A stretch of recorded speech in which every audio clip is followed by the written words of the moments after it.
امت کے کسی فرد کو وہ کیفیت نصیب نہیں ہوئی۔ ایمان میں وہ ہم سے بہت آگے ہیں، بہت آگے، یہاں تک کہ رسول اللہ صلی اللہ علیہ وسلم نے اس کو سمجھاتے ہوئے فرمایا، بخاری، مسلم اور محدثین نے اپنی اپنی سندوں سے حدیث بیان فرمائی کہ میرے صحابہ ایک مٹھی سونا اللہ کی راہ میں خیرات کر دیں، اور دوسرے جو ہے احد پہاڑ جو کئی کلومیٹر پر کیا ہے پھیلا ہوا ہے عرب میں، نیچے سے اونچا کتنا، اتنا کثیر تعداد میں احد پہاڑ کے برابر بھی اگر کوئی سونا خیرات کر دے تو اجر و ثواب میں، مقبولیت میں میرے صحابہ کے وہ ایک مٹھی سونا خیرات کے برابر بھی نہیں ہوں گے۔ فرمایا ایک مٹھی سونا خیرات کے برابر بھی نہیں پہنچیں گے۔ کیوں؟ ایمانی کیفیت کی وجہ سے۔ صحابہ کا وہ ایک مٹھی خیرات کرنا جس ایمانی کیفیت سے ہوگا، بعد والے کے پاس بھی ایمان ہو تو اس درجے کا ایمان نہیں ہوگا، اس درجے کا ایمان۔ لیکن وہ منافقین صحابہ کو کس نظر سے دیکھتے تھے؟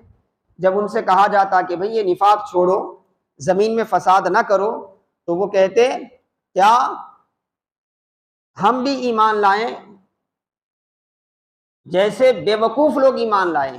یعنی صحابہ کو، ایمان والوں کو، دینداروں کو بے وقوفی کی نگاہ سے دیکھتے تھے۔ آج منافقین نہیں ہیں؟ کیا مسلمانوں کے معاشرے میں ایسے مزاج کے لوگ آج نہیں ہیں جو دین سے وابستہ رہنے والوں کو بے وقوف سمجھتے ہیں، نماز پڑھنے والوں کو بے وقوف سمجھتے ہیں، اللہ کی طرف جھکنے والوں کو بے وقوف سمجھتے ہیں؟ وہ خود کو بڑے ہوشیار سمجھتے ہیں، لوگوں کے گلے کاٹ کر، لوگوں کی جیب کاٹ کر، لوگوں کو دھوکہ دے کر وہ سمجھتے ہیں کہ ہم سے بڑے عقل مند نہیں ہے۔ اگر ان کو کبھی سمجھایا جائے کہ دیکھو فلاں تمہارا خاندان کا آدمی اتنا اچھا ہے، تمہارے محلے کا آدمی اتنا اچھا ہے، اس کو دیکھ کر سیکھو، تم صالحیت پیدا کرو، تو مسکرا کے ایسے کہتا ہے جیسے کیا ہے وہ بے وقوف ہو اور یہی بڑا عقل مند ہو۔ نفاق تو نہیں ہے، مگر منافقین کی عادتیں آج بھی زندہ ہیں۔ منافقین صحابہ اکرام کو دیکھ کر کہتے تھے دیوانے ہیں، وہ بے وقوف ہیں، انہیں پتہ نہیں ہے نفع و نقصان کیا ہوتا ہے۔ یہ منافقین کا طرز تھا۔ ہر کام میں اللہ کے گھر کی تعمیر بہت بڑا اجر و ثواب کا کام ہے۔ اللہ تعالیٰ نے اسی لیے فرشتوں سے، اللہ کے نبیوں سے اپنے گھر کی تعمیر کا کام لیا ہے۔ روئے زمین میں سب سے پہلا گھر اللہ تعالیٰ کا بنایا گیا وہ خانہ کعبہ۔ پہلی تعمیر جو ہے اس کی حضرت آدم علیہ السلام نے کی، حضرت آدم علیہ السلام نے، یاد رکھے ذہن میں۔ خانہ کعبہ کئی مرتبہ تعمیر کیا گیا، کئی مرتبہ اس میں ترمیم آتی گئی، تعمیر کیا گیا، لیکن سب سے پہلی تعمیر روئے زمین میں جو ہوئی، محدثین فرماتے ہیں، اہل علم فرماتے ہیں کہ سب سے پہلی تعمیر کون کیے؟ پہلے انسان جو دنیا میں آئے، پہلے نبی جو دنیا میں آئے حضرت آدم، اور ان کے ساتھ اس تعمیر میں حصہ لینے والے کون تھے؟ اللہ کے فرشتے تھے، اللہ کے فرشتے تھے۔ اور پھر طوفان نوح آیا، تو طوفان نوح میں خانہ کعبہ کی بنیاد تک کے آثار ختم ہو گئے، پتہ نہیں تھا کہاں ہے خانہ کعبہ۔ اثر نو اللہ پاک نے اس اپنے گھر کو ظاہر کرنے کے لیے پھر منتخب فرمایا، تو کسے منتخب کیا؟ اپنے نبی حضرت ابراہیم علیہ السلام کو اور ان کے بیٹے حضرت اسماعیل علیہ السلام کو۔ ان سے اللہ تعالیٰ نے دوبارہ خانہ کعبہ کو تعمیر فرمایا، اسی لیے ان کو بانیان کعبہ کہتے ہیں، کعبہ کے بنانے والے کہتے ہیں، کیونکہ اس کے بعد جو کچھ بھی تبدیلی ہوئی، جو کچھ بھی آگے پیچھے ہوتا رہا، جو کچھ بھی تعمیر ہوتی رہی، اسی بنیاد پر ہوتی رہی۔ حضرت ابراہیم علیہ السلام نے جو حضرت آدم علیہ السلام کی تعمیر کی بنیاد پر جو تعمیر رکھی تھی، اسی لیے حضرت ابراہیم علیہ السلام کو خصوصیت حاصل ہے۔ تو کہنے کا مطلب کیا ہے؟ اللہ کے پیغمبروں سے اللہ تعالیٰ نے اپنے گھر کی تعمیر کا کام لیا، اور اسی لیے اس تعمیر کے کام کو بڑی عظمت سے سرایا بھی گیا۔ حدیث پاک آپ بارہا سنتے ہیں، من بنا للہ مسجدا بنا اللہ لہ بیتا فی الجنہ، جو اللہ کی رضا کے لیے مسجد تعمیر کرتا ہے تو اللہ تبارک تعالیٰ کیا کرتا ہے؟ اس کے لیے جنت میں ایک گھر بناتا ہے، جنت میں ایک گھر بناتا ہے۔ تو حاضرین محترم عزیزان گرامی، اتنا مقدس عمل ہے اللہ کے گھر کی تعمیر، اللہ کے گھر کی خدمت، مسجد کی خدمت، مسجد کی تعمیر بہت بڑی چیز ہے۔ خوش نصیب ہے وہ انسان جن کو یہ موقع میسر آتے ہیں، جن کو یہ موقع میسر آتا ہے، انہیں اللہ کا شکر ادا کرنا چاہیے اور اللہ تبارک و تعالیٰ سے مزید کیا ہے اس طرح کے خیر کے کاموں کی توفیق مانگتے رہنے چاہیے، کیونکہ یہ بہت بڑی بات ہے۔ لیکن آپ دیکھیں اتنا عظیم عمل بھی منافقین کرتے تھے تو کس طرح سے کرتے تھے؟ منافقین کرتے تھے تو ان کا طرز کیا ہوتا تھا، منافقین کرتے تھے تو ان کا انداز کیا ہوتا تھا۔ تو قرآن کریم میں اللہ تبارک و تعالیٰ نے پارہ نمبر 11 سورہ توبہ میں ذکر فرمایا، کیا ذکر فرمایا؟ ایک مسجد بنائی تھی منافقین نے، مسجد قباء کے پاس ایک مسجد بنائی تھی جسے قرآن نے مسجد ضرار کے نام سے یاد کیا۔ مسجد ضرار، ضرر دینے والی مسجد، نقصان دینے والی مسجد۔ حالانکہ مسجد کا مقام، مسجد کی اہمیت کتنی زیادہ ہے، لیکن اس مقام کو جو منافقین نے مسجد کے طور پہ بنایا تھا، اس لیے بنایا تھا تاکہ لوگوں کو تو یہ لگے کہ وہ یہ عبادت کر رہے ہیں، لیکن در حقیقت اس مسجد میں بیٹھ کر مسلمانوں کے خلاف وہ میٹنگیں کرتے تھے، سازش کرتے تھے کہ کس طرح مسلمانوں کے دبدبے کو روکا جائے، کس طرح مسلمانوں کے دشمنوں کو ان پر مسلط کیا جائے، کس طرح کیا ہے رسول اللہ صلی اللہ علیہ وسلم آپ کے صحابہ پر قابو پایا جائے۔ مسجد ضرار، تو یہ کیوں ہوا؟ مسجد، جو بھی مسجد بناتا ہے اللہ کی رضا کے لیے وہ قابل تعریف ہے، لیکن یہاں پر مقصد بظاہر مسجد بنائی گئی تھی مگر حقیقت میں مسجد نہیں تھی، وہ اللہ کی عبادت کے لیے، اللہ کی رضا کے لیے، بلکہ در حقیقت اپنے مقاصد کے حصول کے لیے وہ مسجد بنائی گئی تھی۔ مسلمانوں کو منقسم کرنے کے لیے، مسلمانوں کو ختم کرنے کے لیے سازش کا ایک مقام بنایا گیا تھا، تو اسے مسجد ضرار کا حکم دیا گیا، اور اللہ کے رسول کے حکم سے کیا ہے صحابہ کرام نے اس مسجد کو ہٹا بھی دیا، تاریخ میں آتا ہے۔ تو کہنے کا مطلب یہ ہے کہ منافقین اس طرح کا مزاج رکھنے والے تھے، یہ مزاج کے وہ لوگ تھے۔ تو اللہ تبارک و تعالیٰ نے ان کے لیے کیا فرمایا؟ ان المنافقین فی الدرک الاسفل من النار، وہ منافقین جو ہیں جہنم کے انتہائی گہرائی میں ہیں، نچلے حصے میں ہیں۔ وَلَن تَجِدَ لَهُمْ نَصِيرًا، ان کے لیے کوئی مددگار نہیں، کوئی حامی و مددگار نہیں، کوئی ان کا ہاتھ پکڑنے والا نہیں، آخرت میں کوئی ان کا ساتھ دینے والا نہیں۔ یہ بات بیان کرتے ہوئے اللہ تبارک و تعالیٰ نے بعد میں ایک چیز بیان فرمائی، جس کو میں نے کیا ہے اپنے خطبہ مسنونہ کے بعد تلاوت کیا۔ پارہ نمبر 5 کی یہ آیت شریفہ ہے سورۃ النساء کی، اور اس آیت میں اللہ تعالیٰ فرماتا ہے وہ منافقین اپنے نفاق کی وجہ سے جو کچھ وہ کرتے تھے، نہ ان کا ایمان اللہ کی بارگاہ میں قبول تھا، نمازیں پڑھتے تھے، نہ ان کی نماز اللہ کی بارگاہ میں قبول تھی، اور مسجد کی تعمیر کرے، وہ مسجد کی تعمیر کرنا نہ اللہ کی بارگاہ میں قبول تھا، ان کا کوئی عمل قبول نہیں تھا، اور ان کے لیے وہ عذاب تھا جس کا ذکر قرآن کریم میں کیا گیا کہ دردناک عذاب، ہولناک عذاب، جو کفار کو عذاب ہونے والا ہے اس سے بھی زیادہ شدید عذاب۔ لیکن اس سے نکلنے کی ایک صورت اللہ نے بیان فرمائی، اگر کوئی اس سے نکلنا چاہے، اس نفاق سے نکلنا چاہے، منافقین کے لیے جو ابدی عذاب ہے اس سے بچنا چاہے تو کیا کریں؟ تو فرمایا الا الذین تابوا واصلحوا واعتصموا باللہ واخلصوا دینہم للہ فاولئک مع المؤمنین وسوف یؤتی اللہ المؤمنین اجرا عظیما۔ کیا فرمایا اللہ نے؟ سارے منافقین کے لیے یہی سزا ہے، البتہ کوئی منافق ایسا ہے جو نفاق میں آیا تھا اسلام میں، حالت نفاق کے ساتھ آیا تھا اسلام میں، لیکن آ کر کیا ہے صحابہ کی صحبت میں، رسول کی صحبت میں آنے کے بعد دل بدل گیا اس کا۔ پہلے دکھاوے کے لیے آیا تھا، وہ مسلمان بنا تھا، لیکن حقیقت میں اسلام سے اسے پیار ہو گیا، اللہ اس کے رسول کی محبت اس کے دل میں بیٹھ گئی، اور اس نے توبہ کر لیا اپنے پرانے اعمال سے، اپنی منافقت سے اس نے توبہ کر لیا۔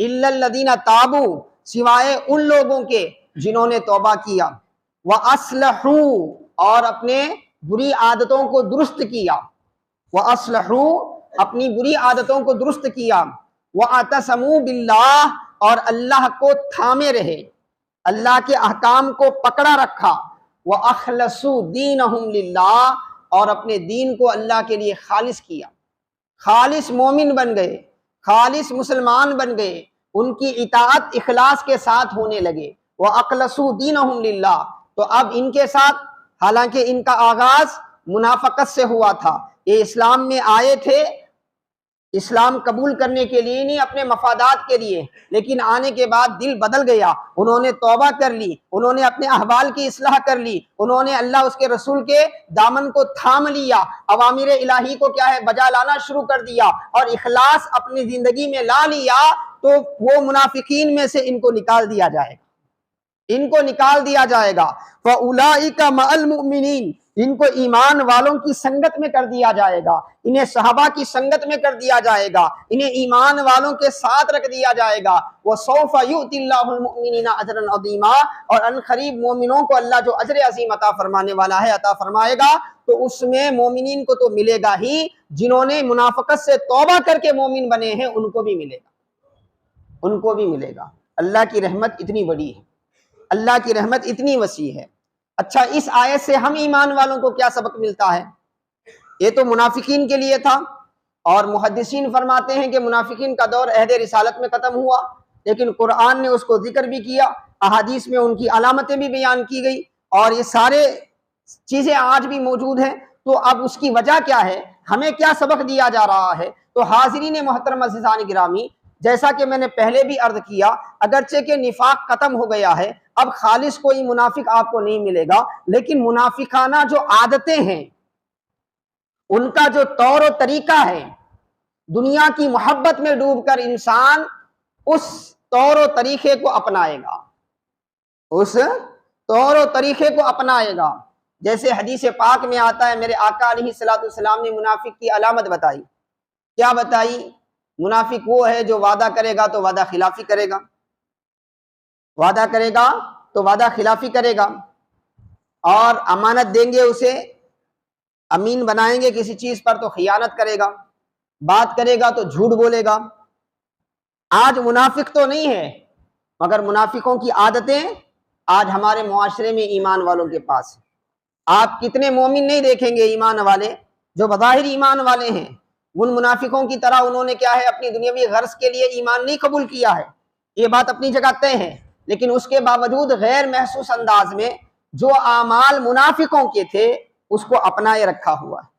جھوٹ بولتے ہیں، وعدہ خلافی کرتے ہیں، خیانت کرتے ہیں، اور اللہ نے قرآن میں فرمایا کہ وہ نماز کے لیے آتے ہیں تو بڑی بیزارگی سے آتے ہیں۔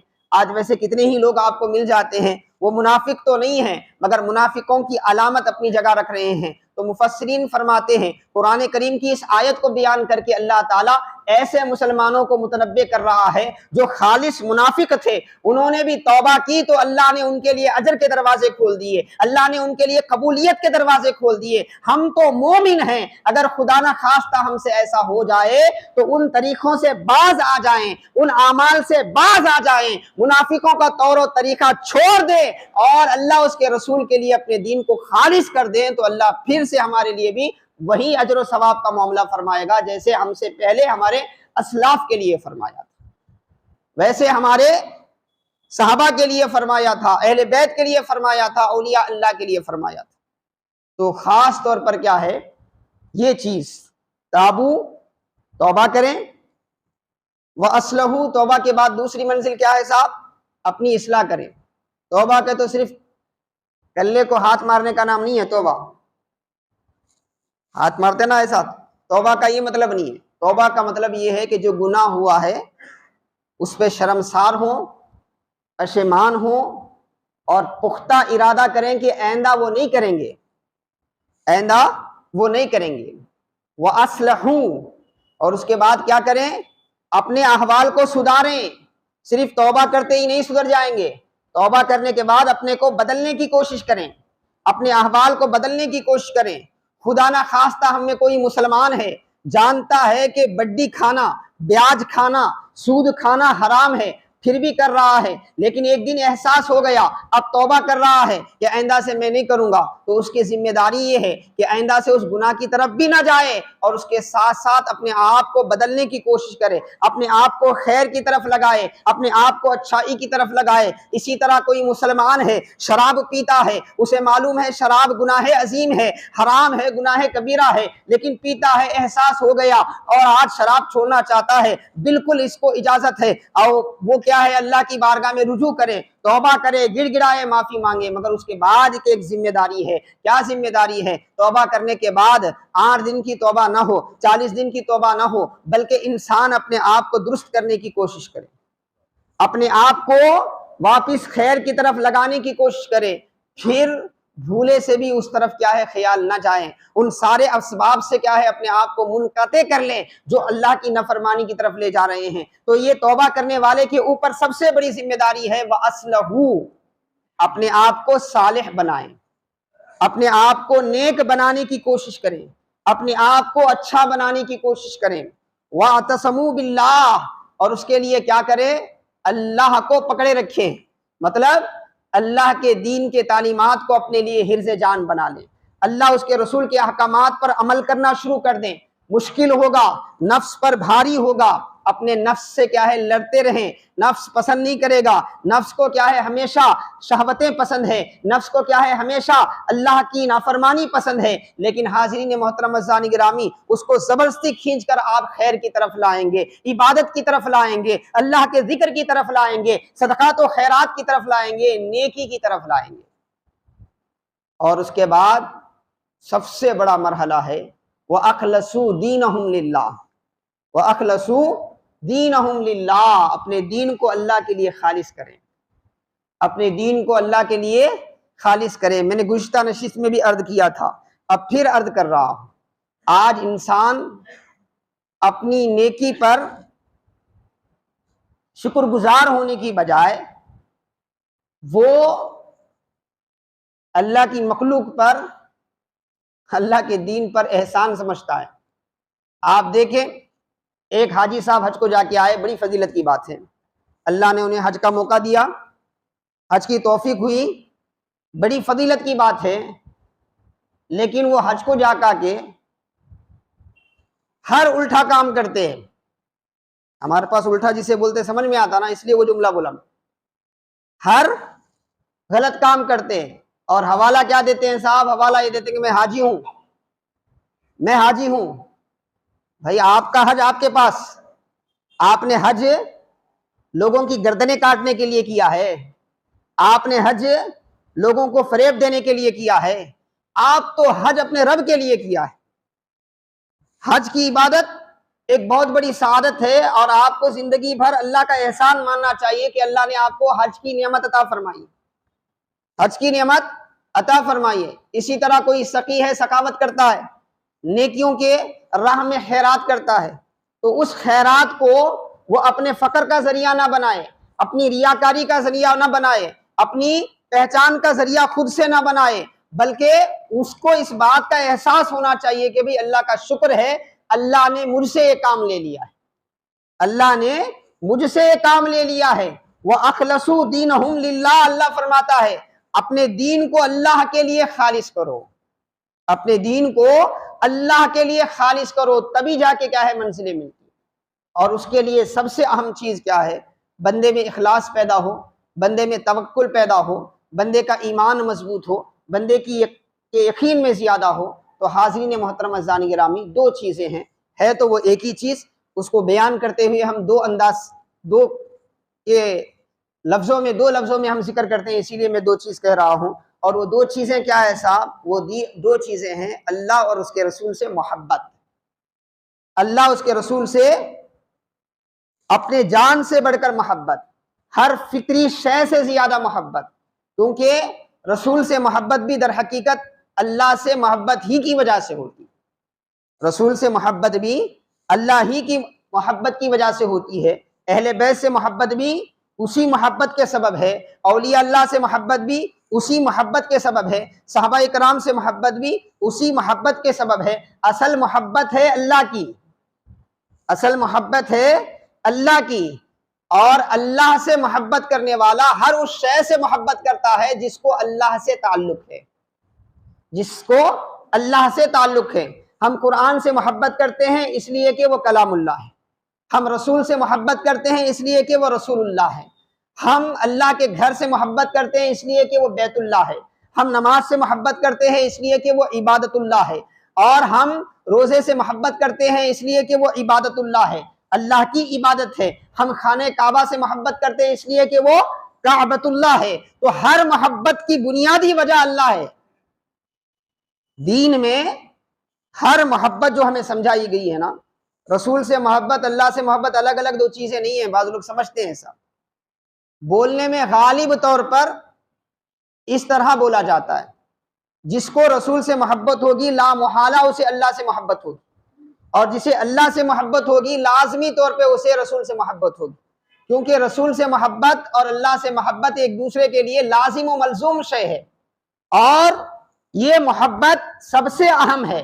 جب یہ محبت پیدا ہوتی ہے توبہ کا احساس بھی پیدا ہوتا ہے، یہ محبت پیدا ہوتی ہے استقامت بھی پیدا ہوتا ہے، یہ محبت پیدا ہوتی ہے اعمال صالحہ کی توفیق بھی پیدا ہوتی ہے، یہ محبت پیدا ہوتی ہے تو اخلاص بھی پیدا ہوتا ہے، یہ محبت جیسے جیسے بڑھتے جاتی ہے ویسا ویسا بندے کے ایمان میں عمل میں اخلاص بڑھتا جاتا ہے، اخلاص بڑھتا جاتا ہے۔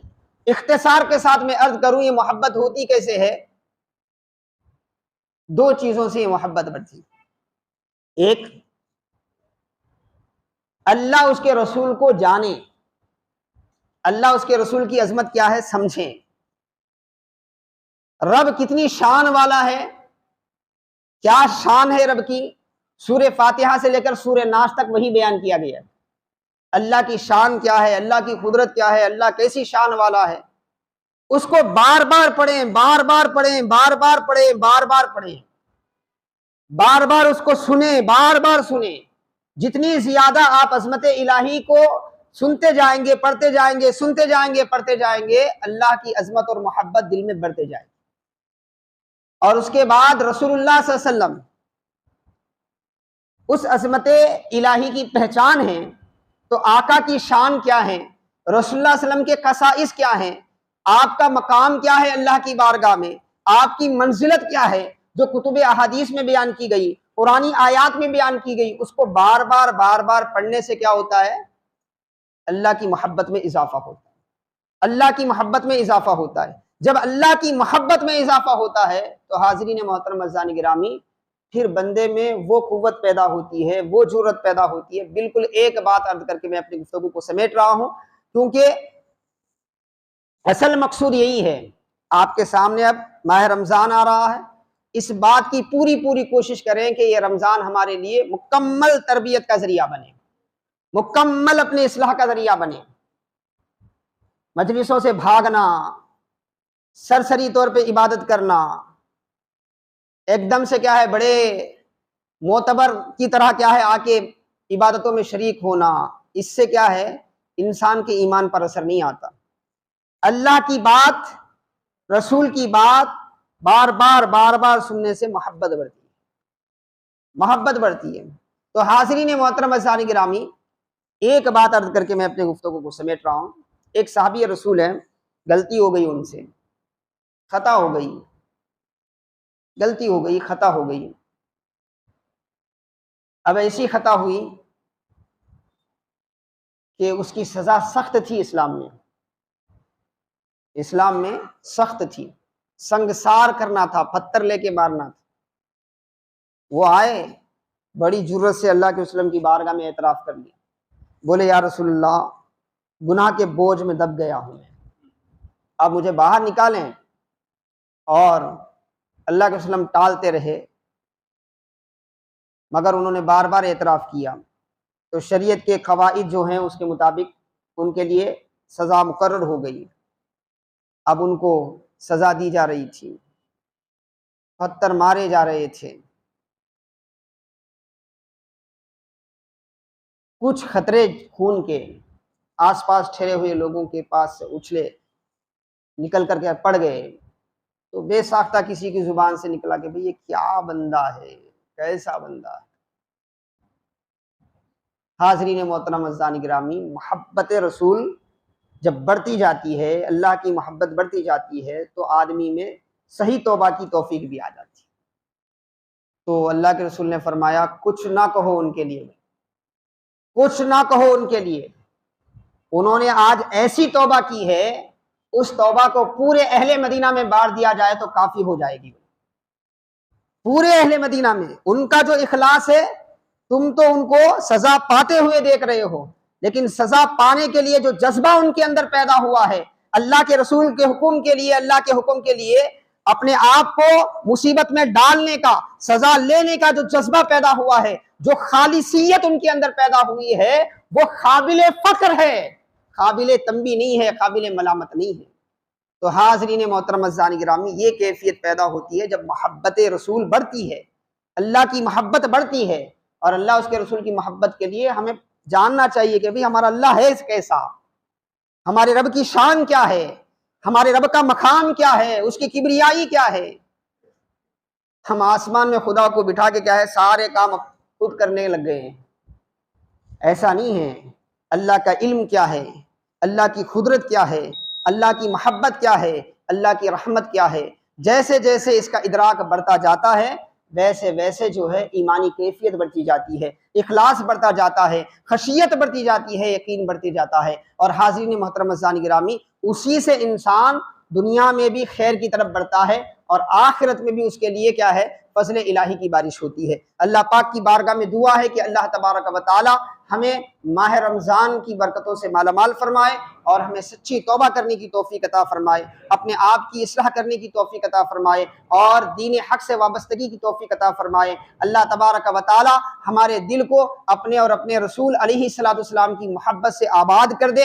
اللہ تبارک و تعالی ان اعمال سے محبت عطا فرمائے جو ہمیں اللہ کا تقرب دلانے والی ہیں۔ اے پروردگار عالم مولا کریم، اپنے کرم سے ہمارے حال پر رحم فرما، اور ہمارے ایمان کو کامل فرما، ہماری خطاؤں کو معاف فرما۔ صلی اللہ تعالی علی خیر خلقہ محمد و آلہ و صحبہ اجمعین، والحمد للہ رب العالمین۔